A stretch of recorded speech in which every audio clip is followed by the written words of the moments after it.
Man, that ain't appear long at all.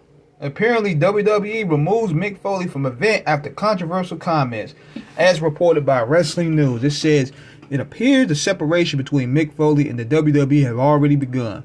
Earlier this week, WWE Hall of Famer Mick Foley announced that he is parting ways with the company when his Legends contract expires next year due to the association with President Donald Trump. But it appears the WWE is already making moves to remove Foley from the company. This week's War Games event in WWE Supercard was set to feature a Mick Foley card as Saint Mick.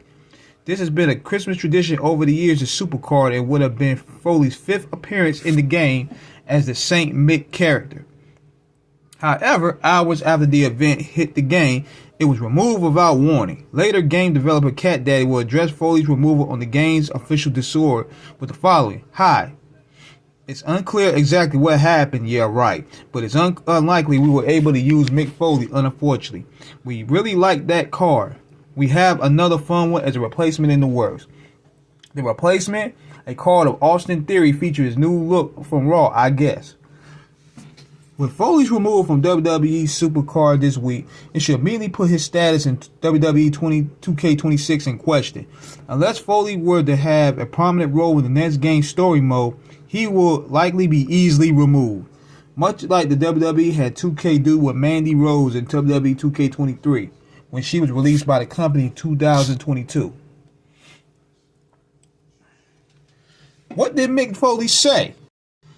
On Tuesday morning, Foley took to his social media platforms and announced that he is parting ways with WWE over the association with Donald Trump, stating, "Parting ways with the WWE, while I have been concerned about the WWE's close relationship with Donald Trump for several months, especially in the light of his administration's ongoing cruel and inhumane treatment of immigrants. Reading the president's incredibly cruel comments in the wake of Rob Reiner's death is the final straw for me. I no longer wish to represent a company that coddles a man who's seemingly void of compassion as he marches our country towards autocracy.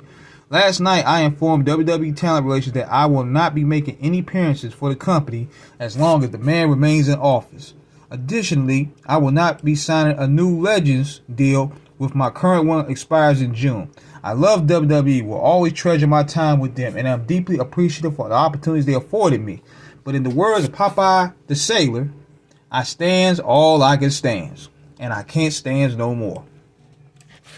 Now, I see a lot of people and a lot of weirdos trying to disrespect Foley.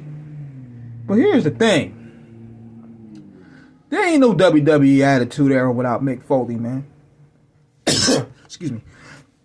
There is no Attitude Era without Mick Foley. There is no Triple H without Mick Foley.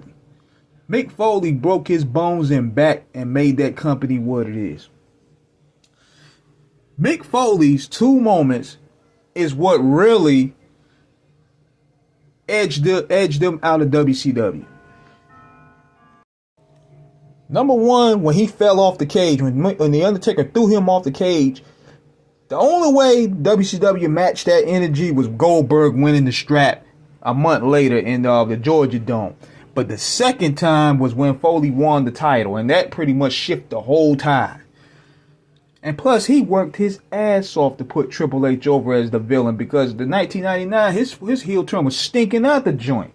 So, Mick Foley gave him that rep. And see, people want to sit here and say, man, Vince McMahon, they've always been cool with Trump. They have, but see, here's the difference between Vince McMahon and the Paul Levesque administration. Vince McMahon knew when to draw the line. He didn't have this MAGA comedians like Andrew Schultz. He didn't have all the, like, what's that name, Tony Hinechip or whatever that guy's name is. He ain't had all that form of trash out there. Vince McMahon knew when to draw the line. Remember, he even had Barack Obama on Raw. He had John McCain on Raw. He had Hillary Clinton on Raw doing press releases and stuff like that when they was campaigning in 2008.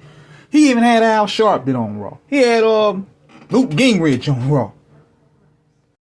And you can't help but to respect the man that, stands on his belief. Now, regardless of what your political affiliation is, he's standing on his toe. He's standing 10 toes down on it. He gonna risk financial loss.